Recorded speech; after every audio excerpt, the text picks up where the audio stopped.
श्रीमान वेंकटनाथार्य कवितार्किक केसरी वेदांताचार्य वर्यो में सन्निधत्तां सदा हृदि श्रीवासरंग परकालमुनित्रयाप्त लक्ष्मात्मरक्षणैतित्युगागमान्तम् आचार्य भक्ति परिपोधमनर्कशीलं गोपालदेशिकमुनिं गुरुमाश्रयामः।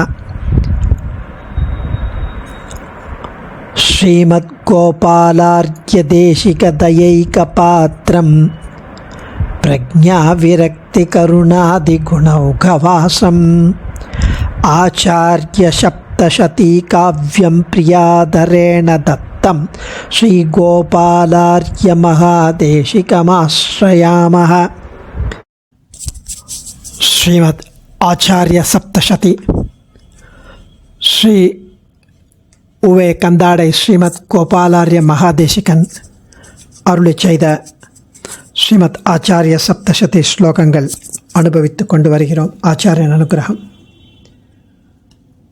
போன செஷனில் பார்த்தா மாதிரி அனந்தசூரி திருமலையில் ஏறியதும் பெருமாளை ஸ்தோத்திரம் பண்ண ஆரம்பிக்கிறார். அதுவும் ஸ்தோத்திரம் பண்ண ஆரம்பிக்கும்போது 10 அவதாரங்களையும் 12 ஸ்லோகத்தில் சேவிக்க போகிறார். 10 அவதாரங்களில் 12 ஸ்லோகத்தில் ஏன் சேவிக்கிறார் அப்படின்னா, அது துவாதச ஆதித்ய அதுக்காக அப்படின்னு வியாக்கியாத்தை அனுபவிக்கிறார்.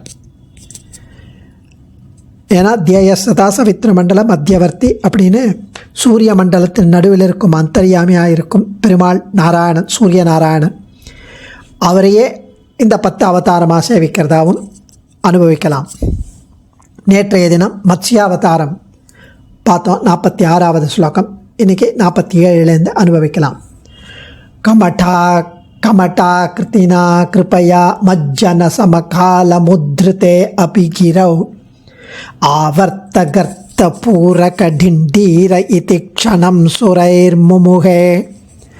கமட்டா கிருத்தினா கிருபயா மஜ்ஜன சமகால முத்ருதே அபிகிரௌ ஆவர்த்தகர்த்த பூரகடிண்டீர இதி க்ஷணம் சுரைர்முகே. குருமாவதாரம். இதில் தேவர்களுக்கு அமுதத்தை அளிப்பதற்காக பெருமாள் மந்திரமலையை மத்தாக நாட்டி கடலை கடைய வேண்டியதாயிற்று. தேவர்களும் அசுரர்களும் திருப்பார்கடலை கடையும் போது மேருமலையானது கடலில் மூழ்கிடுத்தான். அப்போ அந்த சமயத்தில் பகவான் ஆமை வடிவு கொண்டு அந்த மலையை தன் முதுகில் தாங்கி நிற்க வேண்டியிருந்தது, மூழ்காத வண்ணம். அப்போ அந்த நீரில் நுரை சூழ்ந்தது. அதை களையும் போது நுரை, கடையும் போது நிறைய அலை பார்க்கடலில் நுரை வந்தது. அதனை தேவர்கள் ஏதோ ஒரு சுழலின் குழியை நுரை நிரப்புவதாக ஒரு க்ஷணம் குழம்பி நின்றனராம். அதாவது இவர் கடையும் போது அதில் நுரை வர்றதுனால ஏதோ ஒரு சுழல், பார்க்கடலில் ஏற்பட்ட சுழல், அந்த சுழலின் குழியை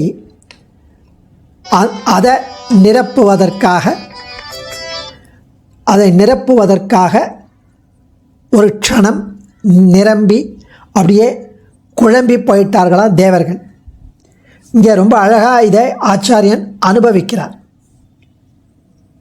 அதாவது பெரிய மலையை தாங்குவதே ரொம்ப கஷ்டம், அது மேலே கடையறா, அது நிறைய அதை தூக்கி நிறுத்தி நிறைய எவ்வளோ டைம் ஆகும்.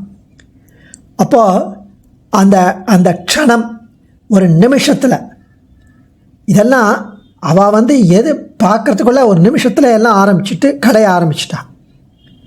ஆனால் மந்தர மவுண்டன் இங்கே சொல்லலை, புராணத்துலேருந்து மந்தரா அப்படின்னு நம்ம இங்கே யூகிச்சுக்கலாம்.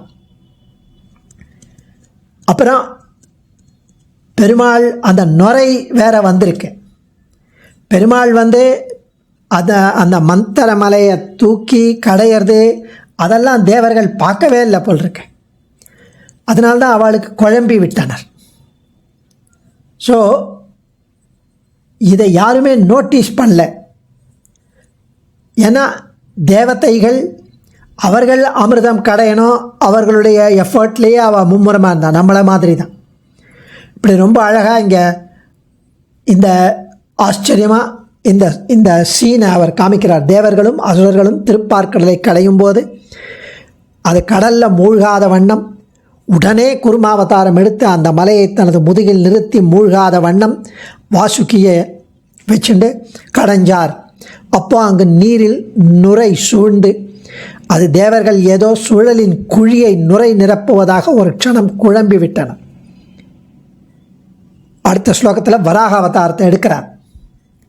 ஸ்வேத வராகாரோ தேவைர் திருஷ்டஸ்துவமுத்தரன் தரணீம் அகிலாஹ்லாதி கஷ்சன சந்தத பூர்ணோ மிருகாங்க ஏஷ இதி. ஸ்வேத வராகாரோ தேவைர் திருஷ்டஸ்துவமுத்தரன் தரணீம் அகிலாஹ்லாதி கஷ்சன சந்தத பூர்ணோ மிருகாங்க ஏஷ இதி. பூமாதேவியை மீட்டெடுக்கணும். இந்த வராக அவதாரத்தில் பிரளய காலத்தில் பூமி கடலுக்குள் மூழ்கிவிட்டது. இந்த பூமியை கடலிலிருந்து எடுத்து வருவதற்காக எம்பெருமான் ஒரு பெரிய பன்றி உருவத்தை எடுத்தான். பூமியை மீட்டெடுக்க நீ வராக அவதாரம் எடுத்து கடலினுள் சென்று உனது கூரிய கோரை பற்களில் பார்மகளை இருத்தி கொண்டு மேலெழுந்தாய். மானமிலா பன்றியாம்னு ஆண்டாள் தெரிவிக்கிறார். உபமானமிலா பன்றியாம், அவமானமில்லா பன்றியான் அப்படின்னு பெரியவாச்சான் பிள்ளை வியாக்கியானம். அந்த வராகப் பெருமானுடைய திருமுகென்று குர் குர்னு ஒலிகள் எழுந்து வெண்மை நிற பன்றியாய் பூமாதேவியை மீட்டெடுத்து கடல் மீது எழுந்த போது ஒரு விசித்திரமான பூர்ணச்சந்திரன் வெளிப்படுவது போன்ற தோற்றத்தில் ஜனங்கள் உன்னை கண்டார்கள். நீவர் என்றென்றும் அனைவரையும் மகிழ்விப்பவர்னு ஸ்லோகத்தினுடைய தெளிவுரை. இதில் அவ பார்த்தாலாம் எல்லாரும் ஏதோ வராக அவதாரம் அந்த கடல்லேருந்து வந்தது ஏதோ மூன் வந்த மாதிரி இருந்ததான். அந்த காலத்தில் பூமியில் சந்திரன் ஒட்டின்னு இருந்ததான். அப்போ அந்த சந்திரன் ஒரு பூமியில் உள்ள ஒரு பிளாக் டாட் அது போல் இருக்குமா. இல்லை ஸ்வேத வராகம்னு இவர் வெள்ளை, அந்த பூமி கருப்பாக அவருடைய திருமூக்கில். அது மூன் சந்திரன் வெள்ளை, அந்த சந்திரனின் மேல் உள்ள களங்கம் கருப்பு டாட் அது மாதிரி இருந்ததான். அப்படி கம்பேர் பண்ணுறார் சுவாமி. அகிலாஹ்லாதி அப்படின்னு அதுக்கு ரெண்டு அர்த்தம் தெரிவிக்கிறார் வியாக்கியாத்தா. அகில ஆஹ்லாதி அப்படின்னா மகிழ்விப்பவர், எல்லாரையும் மகிழ்விப்பவர். இன்னொன்று அகிலா ஆஹ்லாதி. முதல்ல அகில ஆஹ்லாதி எல்லாரையும் மகிழ்விப்பவர், இது அகிலா ஆஹ்லாதி. அதாவது பூமா அகிலா அப்படின்னா பூமாதேவி. அந்த அகிலா பூஸ்துதியில் வருது பூமாதேவிக்கு. அந்த அகிலாவுக்கு சந்தோஷம் கொடுப்பவர் அப்படின்னு இந்த முதல் மீனிங் எல்லாரையும் மகிழ்விப்பவர்ங்கிறது சந்திரனுக்கும் பொருந்தும், வராக அவதாரத்துக்கும் பொருந்தும். ஏன்னா சந்திரனும் எல்லாரையும் மகிழ்விப்பவர். இப்படி ரொம்ப அழகாக இங்கே வராக அவதாரத்தை அனுபவித்த பிறகு அடுத்தது நிருசிம்ம அவதாரம். ஹிரண்யனை வதம் செய்ய வேண்டுமாய் நீ தூணி நின்று நிருசிம்மனாய் வெளிப்பட்டாய்னு நிருசிம்ம அவதாரத்தை தெரிவிக்கிறார். தம்ஷ்ட்ராபாவனமாலா ரிபுரக்தஜரீச்ச சங்கதா அததுஹு நிருஹரேஸ்தே கில வக்ஷசி கங்கா யமுனா சரஸ்வதி சோபாம். ரொம்ப ஆச்சரியமான வர்ணனை. தம்ஷ்ட்ராபாவனமாலா ரிபுரக்தஜரீச்ச சங்கதா அததுஹு நிருஹரேஸ்தே கில வக்ஷசி கங்கா யமுனா சரஸ்வதி சோபாம். கங்கை, யமுனை, சரஸ்வதி அப்படின்னு 3 நதியும் ஒரு இடத்துல சங்கமமாகுமா. அது மாதிரி இங்கே நரசிம்ம அவதாரத்தை அனுபவிக்கிறார். ஹிரண்யனை வதம் செய்யும் போது இந்த அவதாரத்தின் போது லேசா வாய் திறந்து உனது பற்களின் வரிசை தெரியறது. உனது திருமார்பில் இருக்கும் வனமாலை காட்சியளிக்கிறது. உனது கூரிய நகங்களில் தோய்ந்த ஹிரண்யனின் ரத்தம் குருதி, இந்த 3ம் உனக்கு ஒரு மகத்துவத்தை அளிக்கிறதுங்கிறார். அதாவது 3 ஃப்ளோ. ஒன்று பற்கள் தெரியறது, லேசாக வாய் திறந்து சிங்கத்துக்கு அந்த கோபத்தினாலேயும் அந்த ஆக்ரோஷத்தினாலேயும் வாய் திறந்த அந்த பற்கள், வெண்பல் இலகு சுடர் இலகு அப்படின்னு நம்மாழ்வார், கண்கள் சிவந்து பெரிய வாய், வாயும் சிவந்து கனிந்து உள்ளே வெண்பல் இலகு சுடர் இலகு, இலகு மகர குண்டலத்தன் அப்படின்னு ஒன்ஷங்கதை வாழ் ஆழியான் ஒருவன் அடியேன் உள்ளானேன்னு நம்மாழ்வார் ஆச்சரியமாக அங்கே திருவாய்மொழியில் அந்தர்யாமி ரூபத்தை அனுபவிக்கிறார். அது மாதிரி வெண்பல் இலகு, அந்த பற்களுடைய ஒளி, அதனுடைய ஒளிக்கற்றை அவர் மேல் வீசுகிறது கீழே. அதே மாதிரி வனமாலி, அந்த வனமாலி அப்படியே மார்பில் தவழ்கிறது. அது முதல்ல ஒளியோட ஃப்ளோ, இது மாலையோட ஃப்ளோ மார்பில். மூன்றாவது அந்த இரண்யகசிப்போட மார்பை கீறியதும் நகத்தால் அதுலேருந்து ரத்தம் அப்படியே பீச்சி அடிக்கிறது. ஸோ ஒன்று ஒளிக்கற்றை, ஒளியோட வெள்ளம், இன்னொன்று மாலை திடப்பொருளோட வெள்ளம், மூன்றாவது குருதி ரத்தம் அதனுடைய வெள்ளம், திரவப் பொருளுடைய வெள்ளம். ஸோ ஒளி, திடம், திரவம் 3 வெள்ளமும் கலந்து இங்கே காட்சி அளிக்கிறது. கங்கா, யமுனா, சரஸ்வதி 3ம் கலப்பது போல. பிரயாக்ராஜால கங்கா, யமுனா, சரஸ்வதி 3ம் ஒன்றா கலக்கும், திரிவேணி சங்கமம்னு. கங்கை வெள்ளை, யமுனையோட தீர்த்தம் கொஞ்சம் கருப்பாக இருக்குமா, சரஸ்வதியோட தீர்த்தம் கொஞ்சம் சிவந்த கலரில் இருக்குமா. இந்த 3ம் அப்படி. பற்களுடைய ஒளி வெள்ளை, இந்த வனமாலை கலந்து இருக்கும், அது பிளாக்னு சொல்லலாம். சரஸ்வதி அந்த ரத்தம், அது சரஸ்வதி. ஸோ 3ம் ஆச்சரியமாக இங்கே நிருசிம்ம அவதாரத்தில் சேவிக்கிறார் சுவாமி. அவருடைய கவி நயம், காவிய லட்சணம், அதுதான் இங்கே ரசிக்கணும். அடுத்தது வாமன அவதாரத்தை எடுக்கிறார்.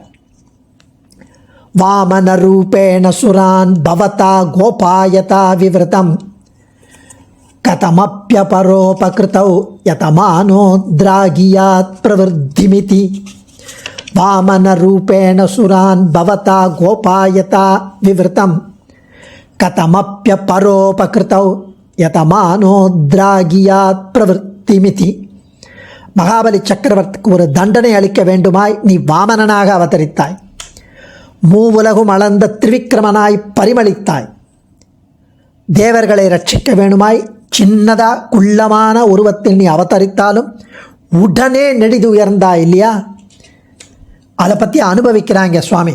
அதாவது நம்ம ஒரு நல்ல காரியம் பண்ணால் இன்னொருத்தருக்கு அதனுடைய பலன்கள் உடனே கிடைக்கலாம், கொஞ்ச நாள் கழித்து கிடைக்கலாம், அடுத்த ஜென்மத்திலையும் கிடைக்கலாம். அதனுடைய பலன் நல்ல காரியம் பண்ணால், இது பெரிய நல்ல காரியம், தேவர்களுக்காக பண்ணது. அதுவும் யாச்சகம் எடுக்கிறது போல ஒரு இழிவான செயல் கிடையாது. அது 3 அடி மண் வேணும்னு போய் சர்வேஸ்வரன் அவன் போய் மகாபலி கிட்ட யாச்சகம் கேட்டான். யாருக்காக? தேவர்களுக்காக. அதனால் பரோபகாரி, அவ்வளவு பரோபகாரி. அப்படி பரோபகாரியாக இருந்ததுனால அவர் பண்ண அந்த நல்ல காரியத்துக்கு உடனே பலன் கிடச்சி, புகழ் உடனே நமக்கு ஒரு நல்ல காரியம் பண்ணால் எல்லாரும் நம்மளை பாராட்டுவார்கள். நமக்கு நல்ல பலன் கிடச்சி உடனே இவர் பண்ணதே உடனே இவருக்கு திரிவிக்ரமன் ஆயிட்டாராம். பெரிய பலன் கிடச்சிட்டு உடனே திரிவிக்ரமன் ஆயிட்டார். உடனே மாபெரும் மனிதர், மாபெரும் ஆளாக கிரேட்டாக ஆயிட்டார் அப்படின்னு சொல்கிறார். யாராவது ஒருத்தருக்கு நம்ம உதவி பண்ணணும்னா உடனே நம் புகழ் பரவும், பெரிதாக ஆகும். இவருக்கு அது இங்கே கண்டதாகிடுது. இங்கே திரிவிக்ரம கேஸில் வாமனார் உடனே திரிவிக்ரமன் ஆயிட்டார் அப்படின்னு ஆச்சரியமாக வியாக்கியாதாக்கள் இதை அனுபவிக்கிறார்கள். அதுக்கு அடுத்தது பரசுராம அவதாரம். பரசுராம அவதாரத்தில் அதிகம்பீரம் துவாம் கில திருஷ்டுவா கட்டி லக்ன மௌஞ்சீகம் அபசஸ்ரே வாரிதினா மந்தரதர சங்கையா நியதம். இதில் இன்னும் அழகான ஒரு விஷயம், பரசுராமன் க்ஷத்திரியர்களெல்லாம் வதம் பண்ணி எல்லாம் முடிஞ்சதும் கொஞ்சம் குவைட்டாகி காமாகி அமைதியாக தான் கைப்பற்றின தேசங்களை எல்லாம் ஒரு ரிஷிக்கு அதை கிஃப்டாக கொடுத்துட்டு, தட்சிணையாக கொடுத்துட்டு, ஒரு கிஃப்டாக ஒரு ரிஷிக்கு அதை கொடுத்துட்டு இனிமேல் அவர் எங்கே தங்க முடியும்? ஏன்னா தானம் பண்ண இடத்துல நம்ம தங்கக்கூடாது, தானம் பண்ணிட்டார். அதனால் கடலை கொஞ்சம் தள்ளி, கொஞ்சம் கடல் ஒதுங்கி கொஞ்சம் இடம் கொடுத்தா அங்கே தங்கலான்னு பார்த்தார் அவர். அதனால் அங்கே போய் கடல் ஓரத்தில் போய் நின்னாராம். அவர் ரொம்ப பெரிய டால், ஸ்ட்ராங், ஹேண்ட்ஸம், ஹியூஜ் பேச்சுலர், பிரம்மச்சாரி. அவர் இடுப்பில் மௌஞ்சின்னு ஒன்று கட்டின்னு இருக்கார். மௌஞ்சி ஒரு அரைஞான் தர்ப்பப்புல்லால் கயிற்றால் கட்டப்பட்ட ஒரு அரைஞான் கயிறு மாதிரி. அது 3 ரவுண்டு இருக்கும் அதை சுற்றி. இன்றைக்கும் உபநயனத்தில் பிரம்மச்சாரிகள்லாம் அதை கட்டிப்பான் உபாகர்மா பண்ணும்போது. ஸோ இப்படி அந்த மௌஞ்சியை கட்டின்ட்டாங்க. கடல் ஓரத்தில் கடல் ஒதுங்கிறதுக்காக நின்ன உடனே கடல் பயந்து போயிட்டான். அதை பார்த்து, என்னடா அது, மறுபடியும் இவ்வளோ பெரிய உருவம் எடுத்து பார்த்தா இடுப்பில் கட்டின்னு இருக்கிறத பார்த்தா சர்ப்பம் மாதிரி இருக்கு, அவரை பார்த்தா மேருமலை மாதிரி இருக்கார். மறுபடியும் என்னை போட்டு கடைய போகிறாளா, பார்க்கடலை கடைஞ்சா மாதிரி மறுபடியுமா அப்படின்னு பயந்து போய் பின் வாங்கியதான் கடல். அது பின் வாங்கியதால் அவருக்கு இடம் கிடச்சிது அப்படின்னு அனுபவிக்கிறார். கவிதை நயத்தோட, காவிய ரசத்துடன். அடியேன் தன்யோஸ்மி. ஆச்சாரியன் திருவடிகளே சரணம். கவிதார்க்கிக சிம்ஹாய கல்யாண குணசாலினே ஸ்ரீமதே வெங்கடேசாய வேதாந்த குரவே நமः.